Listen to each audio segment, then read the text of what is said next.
July 31 വേടനെതിരെ Thrikkakara police ഒരു ബലാത്സംഗ case register ചെയ്യുന്നത്. അതിന്റെ മുൻകൂർ ജാമ്യാപേക്ഷ ഹൈക്കോടതിയിൽ പരിഗണിക്കുന്നതിനിടയിൽ 2 പരാതികൾ കൂടി മുഖ്യമന്ത്രിക്ക് വരികയാണ് ലൈംഗിക അതിക്രമവുമായി ബന്ധപ്പെട്ട്. ആ ജാമ്യ ഹർജി പരിഗണിക്കുന്ന ആ സമയത്താണ് ആ വാർത്ത പുറത്തേക്ക് വരുന്നത്.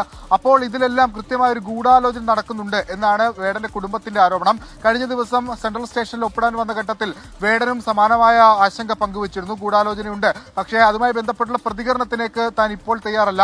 കേസിന്റെ നടപടികൾ കഴിഞ്ഞ ശേഷം പ്രതികരിക്കാമെന്നായിരുന്നു വേടൻ പറഞ്ഞത്. മുഖ്യമന്ത്രിക്ക് ഈ കുടുംബം നൽകിയ പരാതിയിൽ അതിലൊരു പരാതി വേടന്റെ സഹോദരിയുടെ പരാതിയാണ്. ആ പരാതി കൊച്ചി സിറ്റി പോലീസ് കമ്മീഷണർക്ക് കൈമാറിയിട്ടുണ്ട്. ഈ ബലാത്സംഗ കേസ് രജിസ്റ്റർ ചെയ്തത് തൃക്കാക്കരയിലാണ്. അതുകൊണ്ട് ഈ വേടന്റെ കുടുംബം നൽകിയ പരാതി അതിൽ എന്താണ് വസ്തുത എന്നുള്ളത് അന്വേഷിച്ച് തൃക്കാക്കര ACP റിപ്പോർട്ട് നൽകാനാണ് ഇപ്പോൾ കമ്മീഷണർ നിർദ്ദേശിച്ചിരിക്കുന്നത്. എന്തായാലും ഇത് ഗൗരവത്തോട് തന്നെ സർക്കാർ എടുക്കുന്നു. ഇതിലൊരു ഗൂഢാലോചന ഉണ്ടെന്നാണ് വേടന്റെ കുടുംബം ഉറച്ചു നിൽക്കുന്നത്.